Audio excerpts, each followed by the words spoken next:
Little Starswanders channel ni subscribe, like, share Mario comment చేయండి Moreno videos కోసం thanks for your support. కలియుగ రాముడు శ్రీరాముడు సీతా శ్రీరాముడు నచ్చిన వారు లైక్ చేసి జై శ్రీరామ్ అని కమెంట్ చేయండి. సబ్స్క్రైబ్ చేసుకోండి, మీకు మంచి జరుగుతుంది. థ్యాంక్స్. రాముడికి అవతారం ఎత్తిన రామాయణం గురించి మనం తెలుసుకుందాం. ఎపిసోడ్స్ అన్నీ మీరు చూడాలి అనుకుంటే ప్లేలిస్ట్లోకి వెళ్ళి అన్ని పార్ట్స్ మీరు చూడవచ్చు. ముందుగా మనం రామాయణంలో రాముడి గురించి శ్లోకం ఒకటి ఉంటుంది, అది డైలీ మనం 3 సార్లు చదువుకుంటే మనకి మంచి జరుగుతుంది. శ్రీరామ రామ రామేతి రమే రామే మనోరమే సహస్రనామ తత్తుల్యం రామనామవరాననే.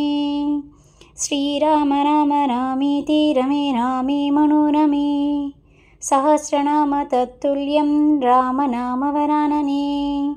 శ్రీరామ రామ రామేతి రమే రామే మనోరమే సహస్రనామ తత్తుల్యం రామనామవరాననే.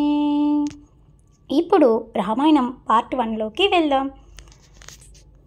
ఈ ఛానల్ని ఫస్ట్ టైం చూసేవాళ్ళు ప్లీజ్ సబ్స్క్రైబ్ చేసి లైక్ చేసి షేర్ చేసి కమెంట్ చేయండి మీకు ఎలాంటి వీడియోస్ కావాలి అని.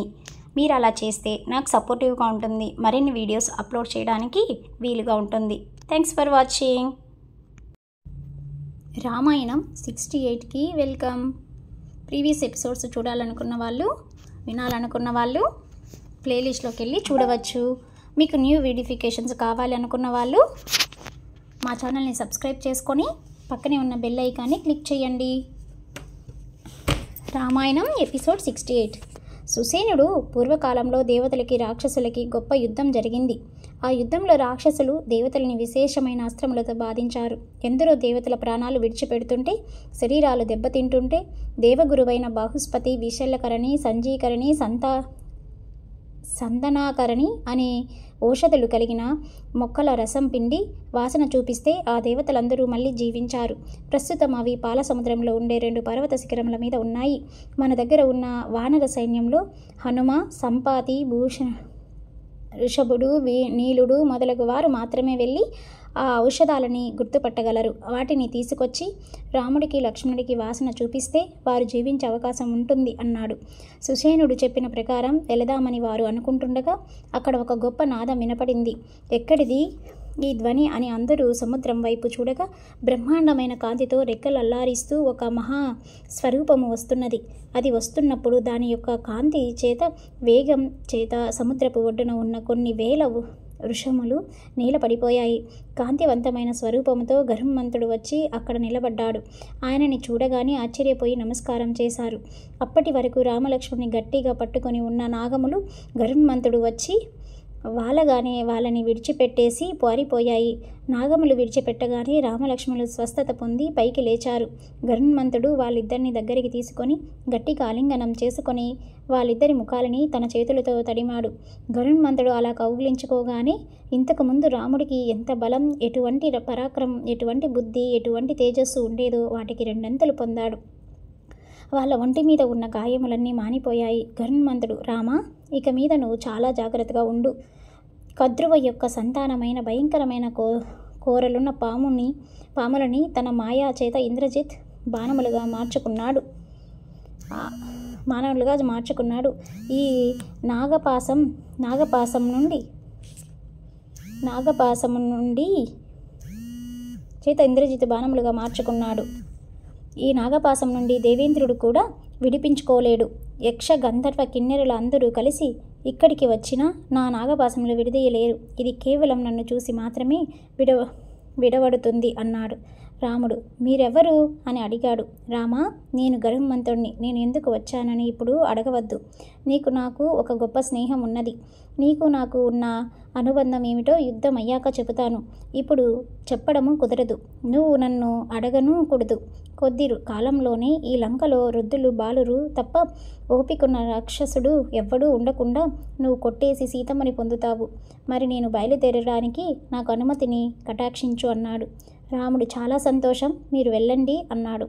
గరుత్మంతుడు ఎలా వచ్చాడో అలా తన బంగారు రెక్కలను ఊపుకుంటూ సముద్రం మీద నుంచి వెళ్ళిపోయాడు. రెట్టింపు ఉత్సాహంతో బలంతో ఉన్న రామలక్ష్మణుని చూడగానే అక్కడున్న వానరులందరూ ఆనందంతో బేరీలు మ్రోగించారు. కుప్పిగంతులు వేశారు, పాటలు పాడారు, పెద్ద పెద్ద కేకలు వేశారు. లోపల సంతోషముగా కూర్చొని ఉన్న రావణుడికి ఈ కేకలు వినపడి ఏమి జరిగిందో చూడండి అన్నాడు.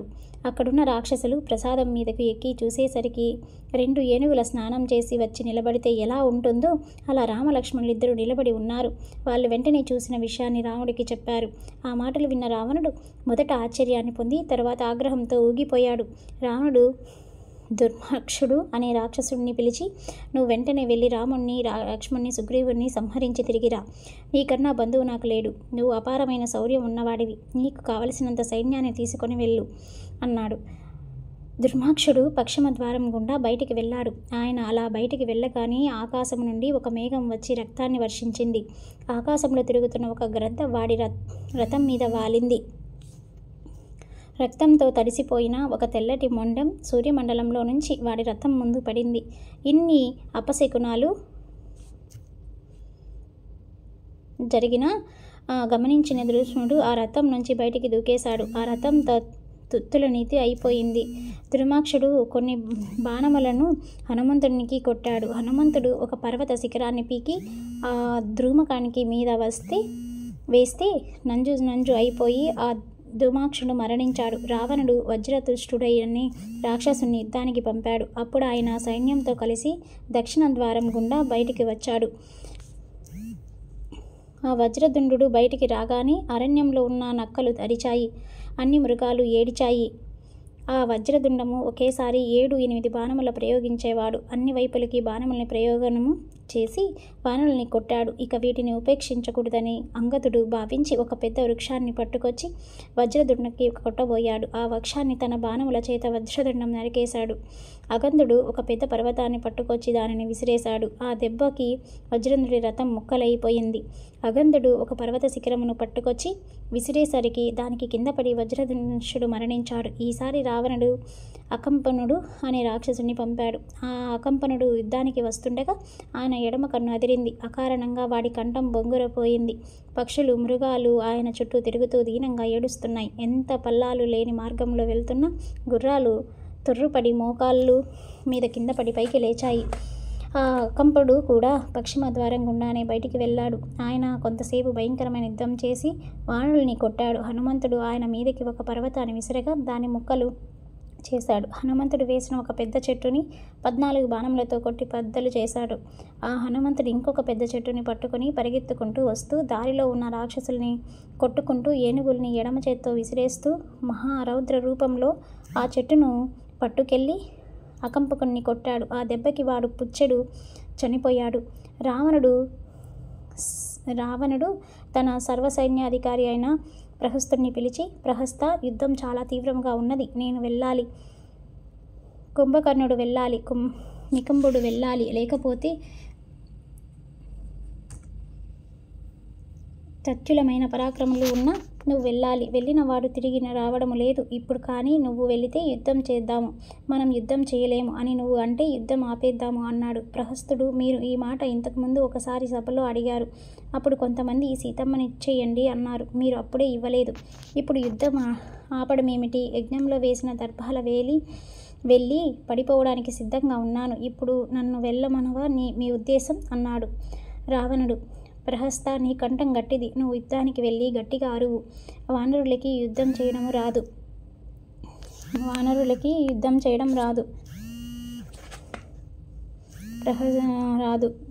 వాళ్ళు చపల బుద్ధులు. నువ్వు గట్టిగా అరిస్తే అన్ని వానరములు పారిపోతాయి. యుద్ధ భూమిలో ఒక రామలక్ష్మణులు తప్ప ఎవరు ఉండరు. నువ్వు వాళ్ళని సునాయాసముగా కొట్టేయచ్చు అన్నాడు. ప్రహస్తుడు రావణుడికి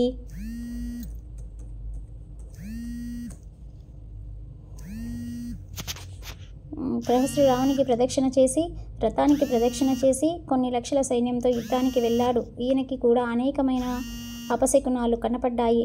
ఈయన కూడా మిగతా వాళ్ళలాగే వాటిని లెక్క చేయకుండా తూర్పు ద్వారం నుంచి ముందుకెళ్ళాడు. ప్రహస్తుడికి నీలుడికి యుద్ధం జరిగింది. ప్రహస్తుడు చాలా గొప్ప యుద్ధం చేసి ఎందరో వానరముల్ని చంపాడు. ప్రహస్తుడు నీలుడిని మీద బాణములని ప్రయోగిస్తే ఆ బోతు మీద వర్షం పడితే అది ఎంత సంతోషముగా ఉంటుందో, నీలుడు కూడా ఆ బాణములు పడుతుంటే అంత సంతోషముగా ఉన్నాడు. నీలుడు ఒక చెట్టుని పెకలించి ప్రహస్తుడి రథాన్ని కొడితే రథం పడిపోయింది. తర్వాత ఆయన ఒక పెద్ద సాలవృక్షంతో ప్రహస్తుడి గుర్రములను కొట్టాడు. ఒక శిలని తీసుకొచ్చి ప్రహస్తుడి మీద పడేశాడు. దాంతో ఆ ప్రహస్తుడు కూడా మరణించాడు. ప్రహస్తుడు మరణించాడన్న వార్త విన్న రావణుడు ఉద్విగ్నతని పొంది తన సైన్యం అంతటిని పిలిచి, ఇప్పుడే నేను యుద్ధానికి వెళ్తున్నాను. నేను బయటికి వెళ్ళాక వానరం లోపలికి రావచ్చు. మీరందరూ జాగ్రత్త వహించి కోట శిఖరముల మీద నిలబడండి అని చెప్పి రథం ఎక్కి సైన్యాన్ని తీసుకొని యుద్ధానికి వెళ్ళాడు. రాముడు అంతటి వాడు కూడా యుద్ధ భూమిలోకి వస్తున్న రావణ్ణి చూసి మిట్ట మధ్యాహ్నం వేళ సూర్యుడిని చూస్తే స్పష్టంగా కనపడకుండా ఆయన తేజస్సు చేత కళ్ళు అదిరినట్టు ఈయనని చూస్తే కూడా కళ్ళు అదురుతున్నాయి. ఎవరిని వస్తున్నవాడు అని ఆశ్చర్యపోయి వస్తున్నవాడు ఎవరని విభూషణుని అడిగాడు. విభూషణుడు, రామా, ఆ ఏనుగు మీద వస్తున్నవాడు అకంపనుడు. ఇందాక చనిపోయిన వాడు కూడా అకంపకుడే. వీడు ఇంకొక అకంపకుడు. వాడిది సామాన్యమైన యుద్ధం కాదు. వాడిని కనీసం పర్వత శిఖరములతో కొట్టాలి, లేకపోతే వాడికి ఇష్టం ఉండదు. ఆయన పక్కన రథంలో వస్తున్నవాడు ఇంద్రజిత్. వాడి రథం యజ్ఞాగ్నిలో నుంచి బయటికి వస్తుంది. సింహములు పూంచిన రథం మీద వస్తాడు.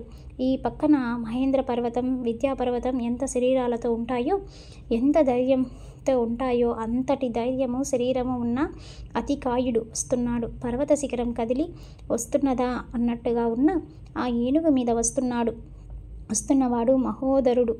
అక్కడ ఒక గుర్రం ఎక్కి పాసం పట్టుకొని వస్తున్నవాడు పిశాచుడు. వాడు అరవింద భయంకరుడు. వృషభం ఎక్కి చేతిలో శూలం పట్టుకొని వస్తున్నవాడు త్రిశంకరుడు. వాడు మహాఘోరమైన యుద్ధం చేస్తాడు. తన ధ్వజానికి సర్పాన్ని గుర్తుగా పెట్టుకొని ధనస్సు పట్టుకొని వస్తున్నవాడు కుంభుడు. పర్వతాలని గులకరాళ్ళుగా విసురులుగా బహుపరాక్రమ కలిగిన వాడు ఆ పక్కన వస్తున్నవాడు. వాడి పేరు నరాంతకుడు. భోజనము చేయడం అందరికీ ఎంత సంతోషమో, యుద్ధం చేయడం అంత సంతోషంగా ఉండేవాడు నికంబుడు. అదుగో అక్కడ 10 తలకాయలతో 20 చేతులతో కిరీటాలు వేసుకొని కుండాలు తొడుక్కొని బ్రహ్మాండమైన పర్వతం వంటి భీమాకారం కలిగిన వాడు మహేంద్రుడు. యముడు, దేవతల మొదలైన వారిని యుద్ధరంగంలో పరుగులు తీయించినవాడు. అందరినీ శాసించగలిగినవాడు. ఎవడి పేరు చెబితే లోకాలు ఏడుస్తాయో అటువంటి రావణుడు ఆ ఏనుగు మీద వస్తున్నాడు.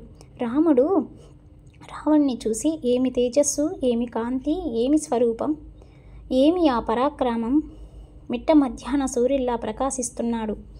ఇప్పటి వరకు నేను దేవతలలో కానీ, యక్షుల్లో కానీ, గంధర్వుల్లో కానీ ఇంత తేజస్సు కలిగిన వాడిని చూడలేదు.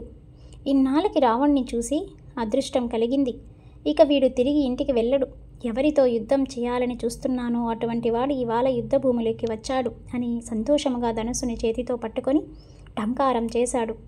రావణుడిని చూడగానే సుగ్రీవుడు ఒక పెద్ద పర్వత శిఖరాన్ని పెకలించి గబగబా వెళ్ళి రావణుడి మీద పడేశాడు.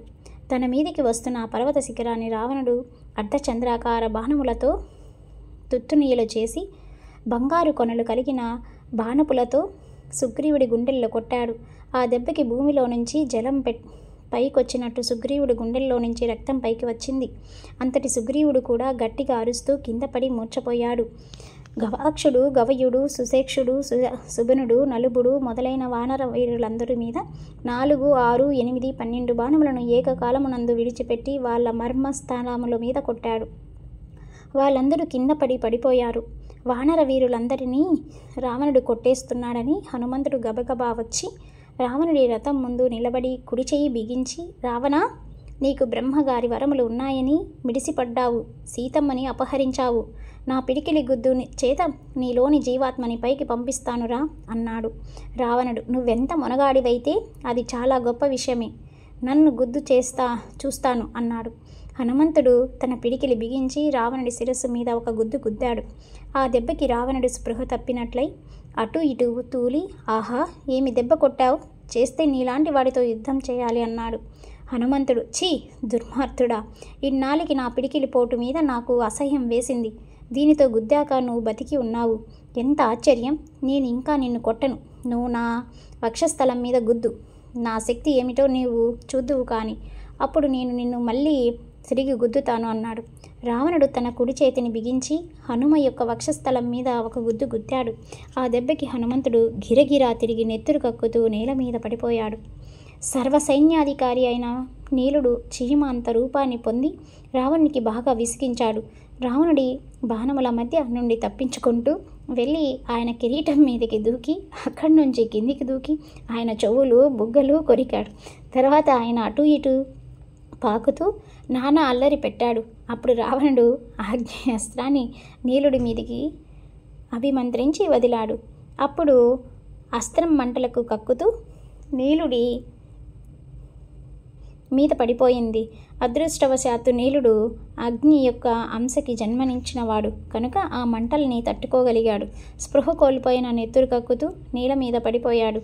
రావణుణ్ణి ఉపేక్షించకూడదని అనుకుని రాముడు ముందుకు వెళ్తుండగా లక్ష్మణుడు రాముడి పాదాలు పట్టుకొని, అన్నయ్య, నువ్వు వెళ్ళకూడదు. ఇటువంటి వాడితో యుద్ధం చేయడానికి నువ్వు వెళ్తే మేమంతా ఎందుకు?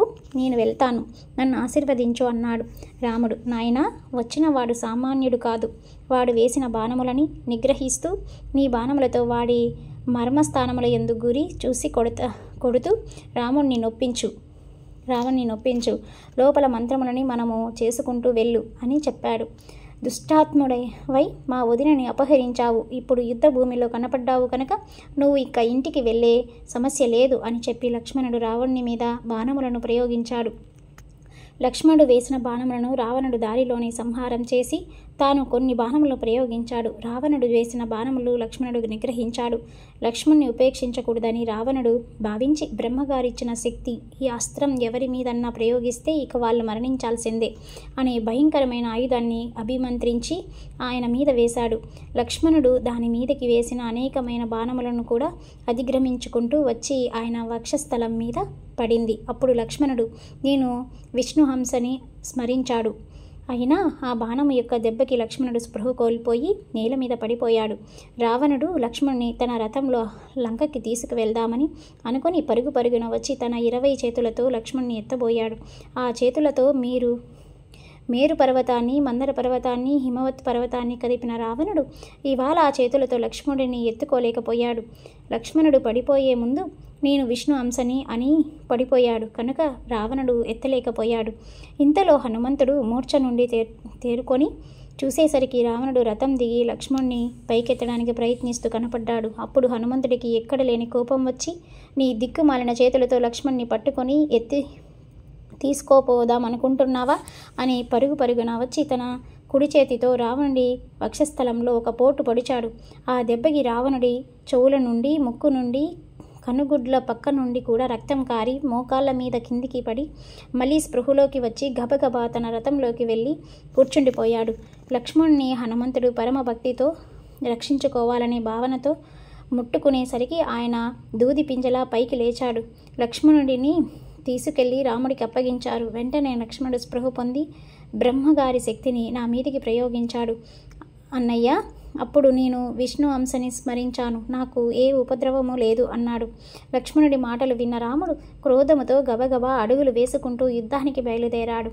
హనుమంతుడు వచ్చి, స్వామి, ఏ విధంగా అయితే శ్రీ మహావిష్ణు గరుత్మంతుడి మీద కూర్చొని యుద్ధం చేస్తాడో అలా మీరు నా వీపు మీద కూర్చొని యుద్ధం చెయ్యండి. ఆ రావణుడు రథంలో కూర్చుంటే మీరు నేల మీద నిలబడి యుద్ధం చేయడమేమిటి? నా మీద కూర్చొని యుద్ధం చేయండి అన్నాడు.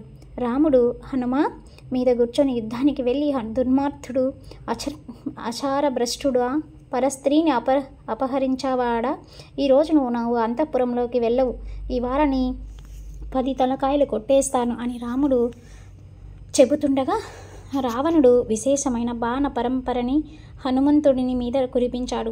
ఆ బాణపు దెబ్బలకి హనుమంతుడి శరీరం అంతా నెత్తురు వరదలై కారిపోతుంది. అలా ఉన్న హనుమంతుడిని చూసిన రాముడికి పట్టరాని కోపం వచ్చి అర్ధచంద్రాకార బాణములు, నారచా బాణములు, వంకర్లు లేని బాణములు రావణుడి మీద ప్రయోగించాడు. అవి బాణముల చేస్తుండగా ఆ బాణ పరంపరకి రావణుడి గుర్రములు పడిపోయాయి.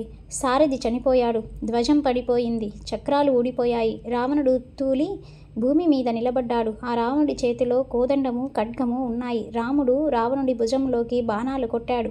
కోదండాన్ని బాణాలతో కొట్టి విరిచేశాడు, ఖడ్గానికి విరిచేశాడు. రావణ్ణి అన్ని మరస్థానముల బాణములతో కొట్టాడు. ఆ దెబ్బలకి నెత్తురు వరదలై కారిపోయింది. రాముడు బాణాలతో రావుణ్ణి కిరీటాన్ని కొడితే అది దొర్లి కింద పడిపోయింది. ఈ సర్గని మకుట భంగ సర్గ అంటారు. రాముడు భయంకరమైన యుద్ధం చేశావు రావణ. నీకు ఖడ్గం విరిగిపోయింది, నీ గుణములు చనిపోయాయి, నీ సారథి మరణించాడు, నీ ధ్వజం కింద పడిపోయింది, నీ రథం ముక్కలైపోయింది, నీ చేతిలో ఉన్న కోదండం విరిగిపోయింది, నీ కిరీటం కింద పడిపోయింది, నీ చేతిలో ఒక్క ఆయుధం లేదు. ఇప్పటి వరకు నా వాళ్ళని పడగొట్టి బాగా అలసిపోయావు. నీ కళ్ళల్లో భయం కనబడుతున్నది, నీ ఒంటి చెమట పట్టింది. నిన్ను విడిచిపెట్టేస్తున్నాను. పోయి ఇవాళ రాత్రి పడుకో, విశ్రాంతి తీసుకో. మళ్ళీ రేపు ఉత్తమమైన రథాన్ని ఎక్కి చేతిలో ఆయుధాన్ని పట్టుకొని యుద్ధానికి రా. నా పరాక్రమం ఏమిటో చూద్దువు గాని ఇవాల్టికి పో అన్నాడు. రావణుడు వెనక్కి తిరిగి అంతఃపురానికి వెళ్ళిపోయాడు. అప్పుడు ఆయన మంత్రులందరినీ సైన్యాన్ని పిలిచి సిగ్గుతో తల వంచుకొని గరున్మంతుడు పాముల్ని తినేసినట్టు, ఏనుగులు సింహము చేత ఒడిబడినట్టు ఇవాళ నేను రాముడి బాణముల చేత ఓడింపబడ్డాను. ఒక నరుడు నా రాజ్యానికి వచ్చి నన్ను కొట్టి చంపకుండా వదిలేసి ఇంటికి వెళ్ళి విశ్రాంతి తీసుకొని రేపు మళ్ళీ స్వస్థత పొంది ఆయుధాన్ని పట్టుకొని రేపు రథం ఎక్కిరా, నా పరాక్రమం చూపిస్తాను అన్నాడు. ఒకనాడు బ్రహ్మగారు నాతో నువ్వు మనుషుల చేతిలో నశించిపోతావు అన్న మాట యథార్థమవుతున్నది. ఆ బ్రహ్మగారి గురించి తపస్సు చేసినప్పుడు దేవ, దానవ, యక్ష, గంధర్వ, కిన్నెర పురుషుల చేతలో మరణించకూడదని కోరుకున్నాను. మనుషుల చేతిలో, వానరుల చేతిలో మరణించకూడదన్న వరము నేను అడగలేదు. నాకు ఇప్పుడు జ్ఞాపకం వస్తున్నది. ఇక్ష్వాక వంశంలో అనర్యుడు అంటే రావణుడు అనర్యుని యుద్ధంలో సంహరించాడు అని ఒక రాజు ఉండేవాడు. ఆయన నన్ను ఒకనాడు, ఒరే రాక్షసుడా, మా ఇక్ష్వాకు వంశంలో ఒకనాడు రాముడు అన్నవాడు జన్మిస్తాడు, ఆయన నిన్ను సంహరిస్తాడు అని శపించాడు. బహుశా ఆయనే ఇవాళ ఇక్ష్వాకు వంశంలో రాముడిగా వచ్చి ఉంటాడు. ఒకనాడు పర్వతం మీద తపస్సు చేసుకుంటున్న వేదావతిని అనుభవించాలని ప్రయత్నించాను. ఆ వేదావతి స్త్రీ కారణంగా నువ్వు నశించిపోతావు అని శపించింది. బహుశా ఆ వేదావతే జనక మహారాజుకి కూతురిగా సీతగా పుట్టిందా? నేను సీతని నా మృత్యువు కోసమే తెచ్చిపెట్టుకున్నాను. ఒకనాడు కైలాస పర్వతం మీద పార్వతిని దేవిని నన్ను శపించింది. నందీశ్వరుడు శపించాడు. నందీశ్వరుని చూసి రావణుడు కోతి ముఖం వాడా అని హేళన చేశాడు. ఆ వానరములే నీ కొంప ముంచుతాయి అని నంది అన్నాడు. నలక వరుడి భార్య రంభ యొక్క శాపం ఫలిస్తోంది. వరుడి కుమార్తె అయిన పంచకస్థల శాపం ఫలిస్తోంది. ఇవన్నీ నిజం చేయడము కోసమని రాముడు వచ్చాడని నేను అనుకుంటున్నాను. నేను దేవదానవులను ఓడించిన వాడిని. నేను ఎవరికీ భయపడను. సీతనివ్వను. మీరందరూ జాగ్రత్తగా కోట బురుజులు ఎక్కండి, ప్రసాదాలు ఎక్కండి.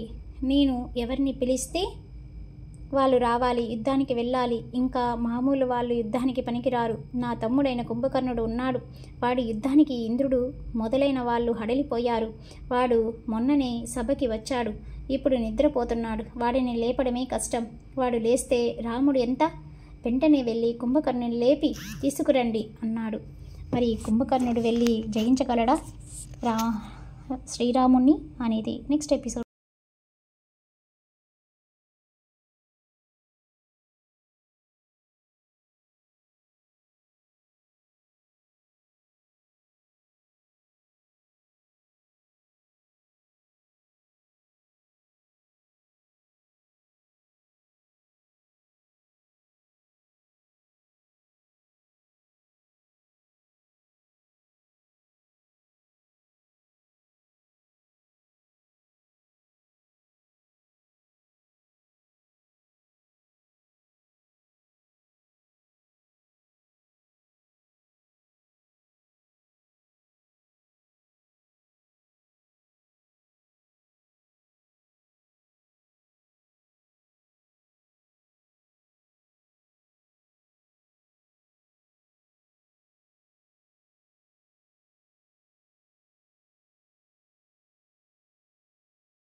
Little Stars Wonders channel ni subscribe, like, share Mario comment చేయండి Moreno videos కోసం thanks for your support.